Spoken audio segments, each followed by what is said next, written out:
O eto mga diskuter, alam nyo ba ang 15-minute city?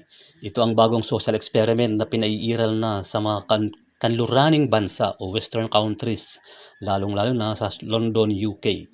Kayo mga Pinoy na nakatira sa bansang nabanggit at tuluyan ng minahal ang kultura ng mga puti, ay sakop na rin kayo ng mga pinaiiral na batas at alituntunin ng mga ito. Para malaman nyo kung ano ang 15-minute city, dapat maging mapanuri at mapagmasid kayo sa lahat ng bagay na nangyayari sa kasalukuyang panahon na kung saan ay ang iilang makapangyarihang tao lamang ang nagpapatakbo o namamahala sa mundo, at ito ay walang iba kundi ang globalist cabal na napasok na ang politika, ekonomiya, hudikatura, militar, pulis at sosyal na aspeto ng iba't ibang bansa, maliban lamang sa Russia, Iran, North Korea at ng ilang bansa sa Africa. Para sa karagdagang kaalaman tungkol sa 15-minute city, panoorin natin ang dalawang video na ito. What is a 15-minute city? So come on in, let me show you what a 15-minute community looks like. Well, I'm excited to see this, Randy, because you always break things down into nice practical ways, right? Here we go. These residents of the 15-minute community, they're not locked in, but they just stay there.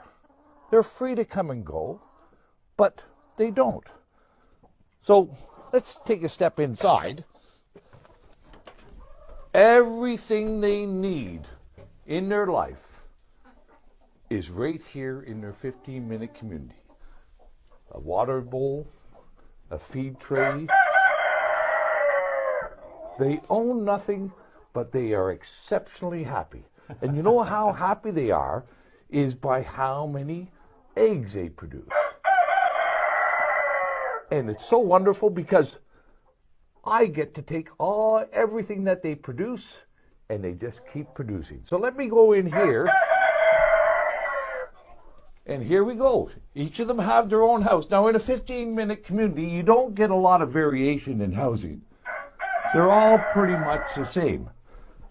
But we can take a look and collect their production. There's a few.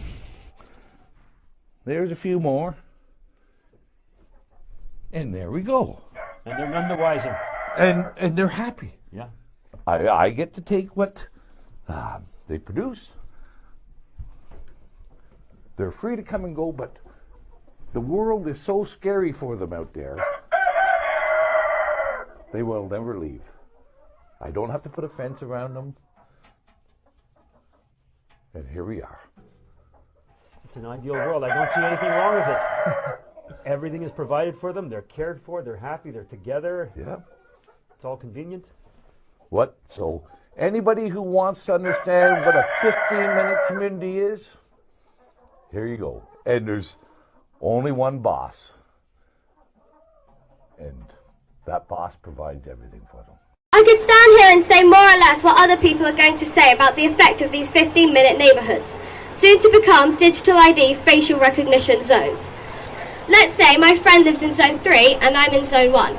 If, for example, I went to my friend's house in Zone 3, my parents normally come and pick me up in their car. It only takes 10 minutes. So does that mean that they would have to go round the ring road and back into town again?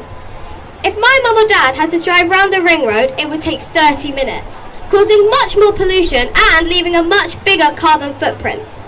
They will say, you can walk home. Would that be safe for me to walk home? Me as a 12-year-old walking home in the dark alone. Is that really going to be safe? Then they will say, oh, don't worry about that. We've already thought of that. You'll be safe. We will have 1,000 cameras on the streets following you and tracking you all the way home. Oh, just remember, it's for your safety. What? Are you serious? Do you really think I want to be watched every second of the day? Are you serious? Thousands of cameras tracking my every move until I get home. At this point, I have to ask, is my safety that important to me that I want to be followed by cameras all the way home? Or do I prefer to have freedom than privacy? For your information, I still wouldn't feel safe.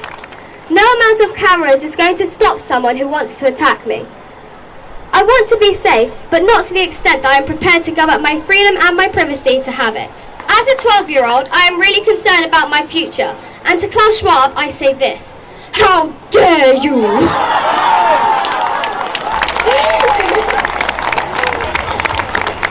How dare you steal my childhood and my future, and the future of all children by enslaving us in your crazy digital surveillance prison. We all know where this is leading. These are the first steps of a dystopian reality called 15-minute neighborhoods. From a small seed, a huge tree can grow. Climate change is being used to control us, to nudge us in the direction the greedy people want us to go. The truth is that the greedy people want total control over everything we do, everything we think, and everything we say. Our government has been hijacked by greedy and selfish imposters posing as politicians. They believe they are better than us and masters over us. And until this problem is effectively dealt with, the tyranny will continue. Thank you.